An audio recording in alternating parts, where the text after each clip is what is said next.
Esta é a segunda parte de uma série que mostra a verdadeira mitologia dos desenhos dos anos 80.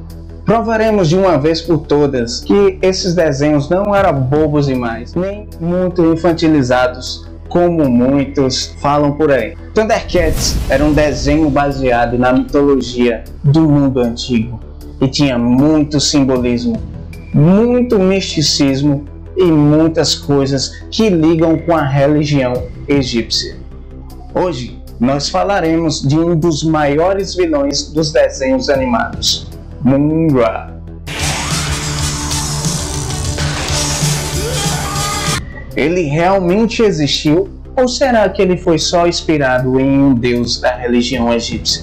Qual a sua verdadeira história? Não só nos desenhos animados, mas também como na história da humanidade. Tudo isso após a sua inscrição, o seu like. Produção, roda essa vinheta aí.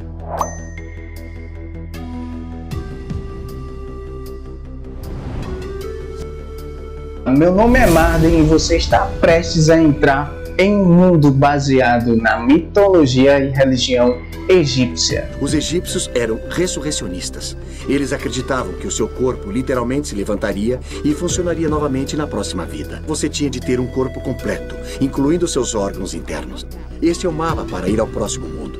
Mun-Ra, um dos personagens mais icônicos e um dos vilões mais conhecidos dos animes, só apareceu no segundo episódio dos Thundercats, quando os mutantes estavam explorando o nosso planeta, o terceiro mundo. Eles foram atraídos por uma grande pirâmide, a pirâmide de Mun-Ra.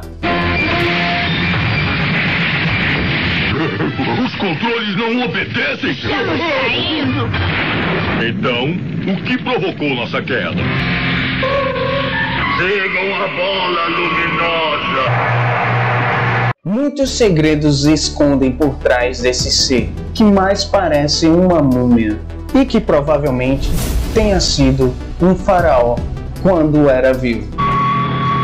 Enquanto o mal existir, Mun-Ra viverá.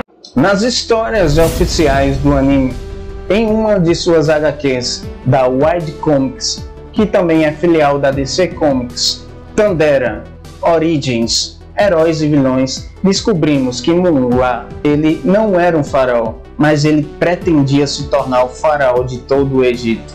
Ele era conselheiro do atual faraó. Seu nome era Wanang. Na verdade, ele planejava ser o grande faraó e planejava tudo isso em segredo. Contava tudo para o seu melhor amigo, que era o Mamute.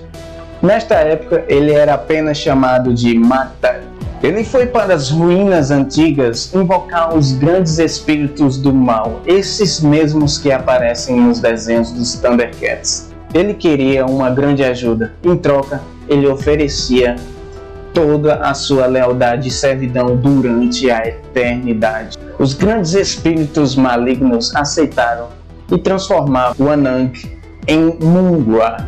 Mun-Ra então foi tentar destruir o faraó. Ele conseguiu lutar com vários outros guerreiros usando seus novos poderes, porém logo foi derrotado pelo filho do faraó, que acabou o aprisionando na pirâmide de Ônix para sempre, além de mumificá-lo vivo. Os grandes espíritos não queriam mais ajudar Mun-Ra devido ao seu fracasso. Acharam ele fraco demais, mas com o tempo os grandes espíritos precisavam aumentar os seus poderes e se estabelecer em um local fixo. Então pediram para Mun-Ra construir 4 grandes estátuas simbolizando esses grandes espíritos. Em troca, eles aumentariam o seu poder e também deixariam que ele saísse por algumas vezes temporariamente, o que ocorre até hoje. Mun-Ra saiu com os seus novos poderes ainda mais forte e conseguiu de uma vez por todas derrotar o faraó. Porém, ele estava aprisionado por toda a eternidade na pirâmide de Ônix. Esta é a verdadeira origem de Mun-Ra. Mas nós ainda vamos falar de Mun-Ra na história da humanidade. Quem será que ele realmente foi? Mas antes, eu preciso do seu like e vamos falar agora dos verdadeiros poderes de Mun-Ra. Mun-Ra pode assumir várias formas. Ele pode se transformar em animal e até em outras pessoas como ele queira. Em um raro episódio, ele usou todos os poderes dos antigos espíritos do mal, assumindo uma nova transformação de batalha chamada de Mun-Ra, o Todo-Poderoso. Ele também tem o poder de invadir os sonhos das pessoas. Em alguns dos episódios, ele conseguiu penetrar nos sonhos dos Thundercats e assim foi chamado de Mun-Ra, o mestre dos sonhos. Como seu nome é Mun-Ra, o de vida eterna, ele, quando ferido mortalmente, ele tem a capacidade de voltar ao seu sarcófago, recuperar todos os poderes, ou seja, ele nunca vai ser destruído. E essa é uma das suas grandes fraquezas, não poder ficar muito tempo longe do seu sarcófago. Outra grande fraqueza que nós vimos foi no segundo episódio, quando ele viu o seu reflexo. Ele ficou totalmente paralisado e teve que voltar à sua pirâmide. Assim como na mitologia dos vampiros, Mun-Ra teme o seu próprio reflexo. Sua verdadeira fonte de poder são os espíritos malignos, pois além de aumentarem todos os seus poderes, deixando ele sair temporariamente da pirâmide, eles lhe concedem grande poder de sabedoria. Mas a grande pergunta que você clicou e nós vamos explicar para vocês: quem foi realmente Mun-Ra na história da humanidade? Será que ele realmente existiu? Em muitas pesquisas, em várias análises, encontramos que Mun-Ra tem um nome muito parecido com um deus egípcio chamado Amon-Ra.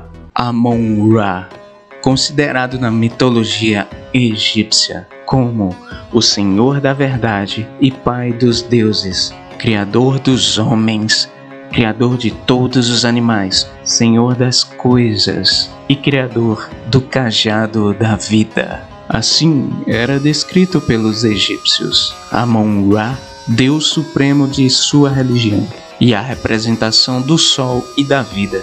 Na verdade, ele tornou-se um deus por volta de 2040 a.C. Anteriormente, os egípcios adoravam duas divindades diferentes, Amon e o deus Ra. É necessário destacar cada um deles separadamente para nós compreendermos melhor a enorme importância que Amon-Ra teve na sociedade egípcia. O deus Amon era originalmente um deus de Tebas. Seu nome significa Deus oculto. Os egípcios diziam que ele está em toda parte, mas não pode ser visto. Ele também era o deus da fertilidade.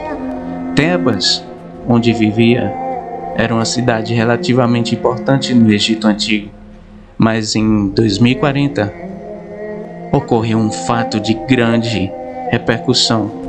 Tebas se tornou a capital do Egito. Permaneceu com esse status por mais de 1000 anos. Após perder esse posto, se tornou o principal centro religioso do reino.